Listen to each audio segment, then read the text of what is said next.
बिस्मिल्लाहिर्रहमानिर्रहीम। अस्सलामुअलैकुम। मोअज़्ज़िज़ नाज़रीन, आप अपनी स्क्रीन पर एक नमाजी को देख सकते हैं। ये मस्जिद के अंदर नमाज अदा करने आता है, लेकिन इसका नमाज अदा करने का तरीका आप इस वीडियो में देखेंगे। इंसान अपनी आखिरत को भूल चुका है।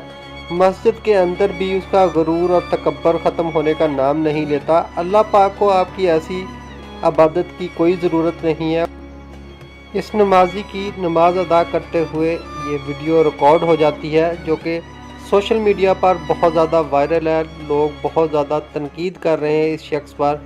यह आप देख सकते हैं, ये शख्स यहाँ पर इंटर होता है मस्जिद में और नमाजी नमाज अदा कर रहे होते हैं, और ये बच्चे को लात के ज़रिए ठोकर मारता है और साइड पर करता है कि मैंने खुद नमाज अदा करनी है।